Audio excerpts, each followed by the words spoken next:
Welcome back, everybody, for another deep dive. This time, we're taking a closer look at large language models, LLMs. LLMs. You've probably heard of ChatGPT, Played with it, for sure. right? But we're going a little bit deeper today, looking at models like O1.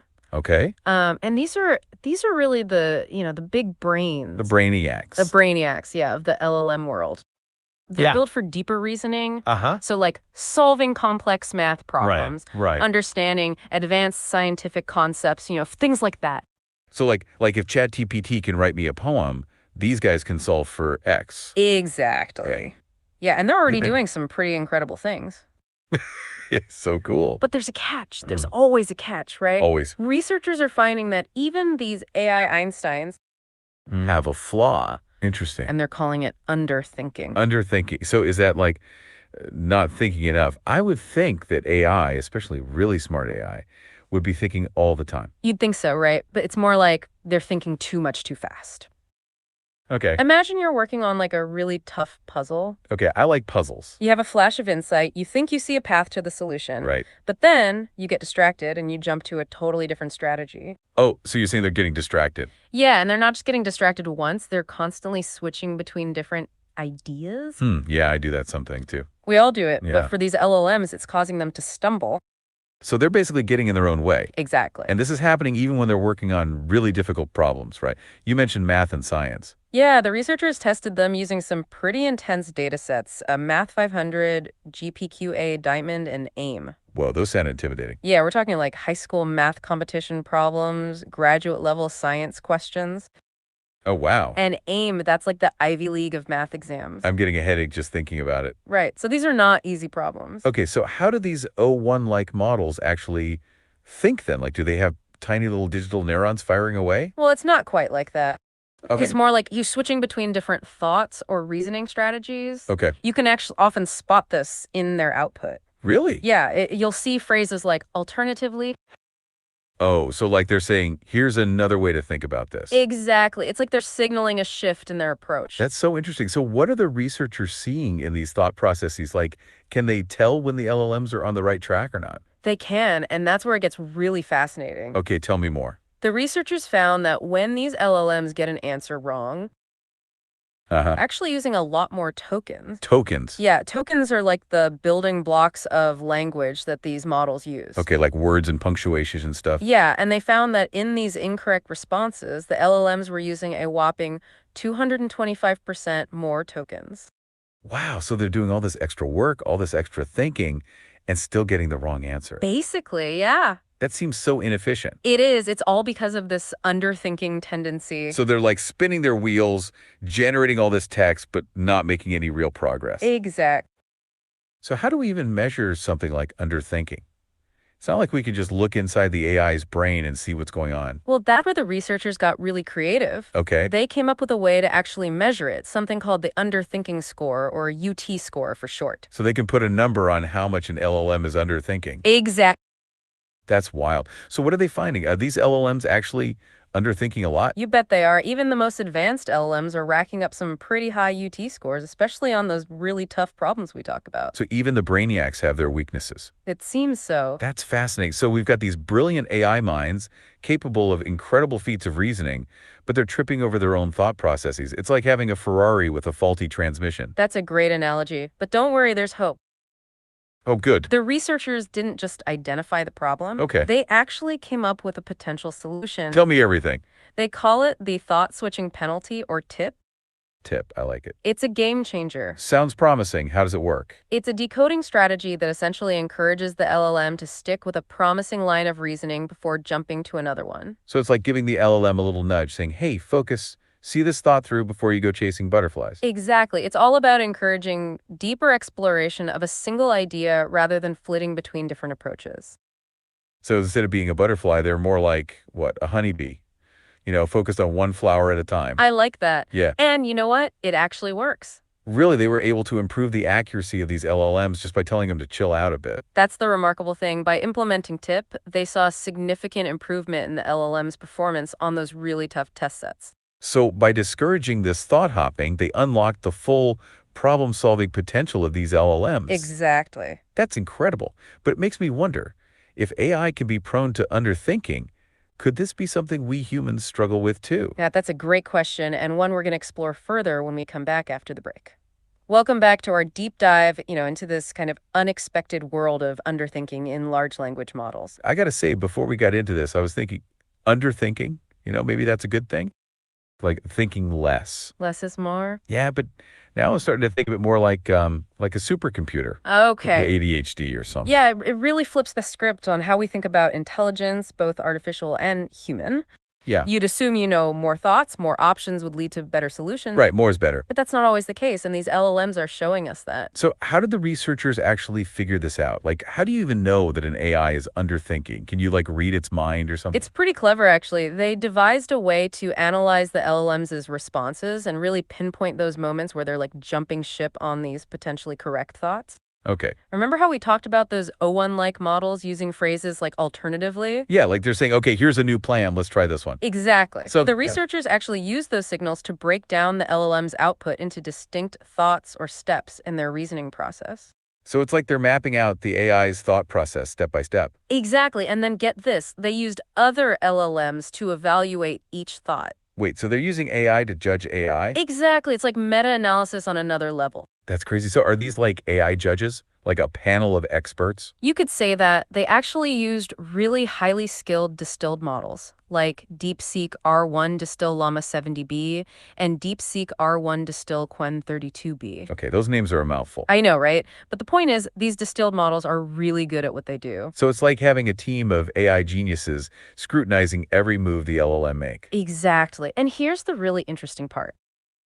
Okay, even if the LLM ultimately abandoned a certain thought, these expert AI judges could determine if that thought actually had the potential to lead to the right answer. So it's like giving the LLM a second chance, showing that maybe it wasn't as far off track as it initially thought. Exactly. It's like saying, hey, you were actually onto something there, you just didn't give it enough time. I like that. Yeah, and by looking at the proportion of these correct thoughts that were abandoned, the researchers could really get a clear picture of how. Oh, our listeners got something to share. Let's hear it. Hey, you didn't have enough time to thought through. Can we go deep or don't switch thoughts? Okay, so you're saying we didn't sell the idea of underthinking enough? Yeah, that we didn't get to the core of it. You want to go deeper? I love it. It's like you're saying, okay, let's really unpack this. Exactly. We can absolutely do that. Let's really dive into the why of underthinking. So we've talked about what underthinking is and how it leads to these LLMs kind of spinning their wheels, right? Yeah, that they're switching between different approaches and it makes them less efficient. Okay, well, that's a bit of a cliffhanger, isn't it? Yeah, I guess that's a yes and no all at once. I think what they're saying is like, we can dive in deep, but we don't have to. I get that. Like maybe we're going too fast. Maybe, but I think we were just about to get to the good stuff, if you ask me. Yeah, I was so excited to talk about how they actually measured underthinking. And we talked about how researchers measured it using AI judges. Yeah, analyzing the thoughts and seeing if they could have been good. But you're right, we haven't really dug into why this is happening yet. Right, let's get to the heart of why these models switch too quickly. So to start with, researchers think it might be that these LLMs get overwhelmed. Yeah, with the sheer amount of data that they have access to. Exactly, and we were about to discuss how the researchers came up with the Underthinking score, or UT score. Oh yeah, that's right, so we can go deeper. Of course. And if you want, we can also slow down a little bit too. I like that. How about we do a little both? Perfect. So getting back to those AI judges, as you called them. Okay, yeah, those super smart distilled models. Like it's like having too many options and it becomes hard to focus. Too many options can lead to analysis paralysis. We might relate to that in our own way. Yeah, and there's another theory that they lack metacognitive awareness. You mean they're not aware of their own thinking? Right, they can't tell when they're onto something good. They were looking at each of the LLM's individual thoughts and grading them. So like, did this thought make sense? Was it going anywhere? Exactly, and that's what gave them the insight to measure underthinking. So they could see not just if the LLM got the right answer, but also if it abandoned a good idea too soon. Yes, they could determine if a thought had the potential to solve the problem, even if the LLM gave up on it. That's like a deep cut. It's like they don't have that inner voice guiding them. Without that self-awareness, they jump ship too quickly. Okay, so it's not a processing error, but rather a lack of self-awareness. Exactly, and that's what's so fascinating about all of this. Right, and this brings us back to the solution that the researchers came up with. The thought switching penalty, or tip. It is. So they could actually see how many times an LLM was on the right track but didn't stick with it. And that's how they measure underthinking, right? That's how they came up with the UT score, yes. So it's a score of how often an LLM abandons a potentially correct idea. Yeah, and this score helped them see how big of a problem underthinking really is. And they thought it was a big problem, right? Yeah, it's like giving the AI that voice saying, hey, stick with this idea for a little bit. It's about modifying the decoding process. Right, they tweak how the LLM chooses the next word in a sentence. Yeah, and they penalize tokens that indicate a thought switch. Like that word alternatively we discussed. Right, so instead of jumping to a new thought, the LLM keeps exploring the current one. So it's a nudge to focus, essentially. Exactly, and the results are really impressive. They saw a big boost in accuracy when they used TIP. It shows that even a little nudge can make a huge difference. So by discouraging thought hopping, they unlock the AI's potential. Exactly, and it makes us rethink our own thought processes. They did, even the best models had some pretty high UT scores, especially on those hard problems. Okay, so they're like, okay, we see the problem, now how do we fix it? Right, which is where the thought switching penalty comes in. TIP. Exactly, and it's a decoding strategy, which means they didn't have to retrain the LLM from scratch. So it's like a software update instead of a whole new machine. Right, because like you pointed out, these AIs are holding up a mirror to us. Yeah, we're not so different from them in some ways. So how can we apply this to our own lives? We need to recognize when we're about to switch thoughts, And stop ourselves before we reach for that phone. developing our own internal thought switching penalty. Exactly. And all they're doing is tweaking the process of how the LLM generates its responses. So it's like adding training wheels, but for thinking. In a way, yeah. The core of TIP is a penalty on tokens that signal a thought shift. So words like alternatively get penalized, like don't go there yet. Exactly. This is designed to encourage the LLM to fully explore its current line of thought before switching. So it's like, hey, stick with that idea for a bit longer, see where it goes. I like that little voice that says, hey, wait.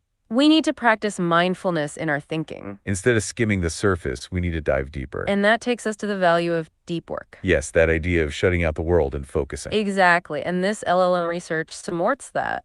Precisely. And it has parameters, two key ones actually, penalty strength and penalty duration. Okay, so how hard to penalize those thought-switching words and for how long? Exactly. So a stronger penalty and a longer duration mean the LLM is less likely to jump to a new thought. Okay, so it really does act like training wheels, forcing the LLM to stay on a single track for a little bit longer. Yeah, and you know what? The remarkable thing is, this little nudge really made a big difference. It improved their scores on those really challenging benchmarks like Math 500 and GPQA Diamond. And that's more important than ever with all the distractions around. There's something pulling for your attention everywhere you look. It's not about more hours, but about making the hours count. Exactly. Quality over quantity, like we said before. Being intentional with our attention, using it wisely. It's a valuable resource, and we need to treat it as such. Well said, and I think that's a great takeaway from our deep dive today. Absolutely. We learned that by studying these AI, we learn about ourselves. And it makes you wonder what we might learn next. It's an exciting journey of discovery, and it's just starting. It's amazing that exploring AI could unlock better human thinking. It will be an exciting ride, there's no doubt.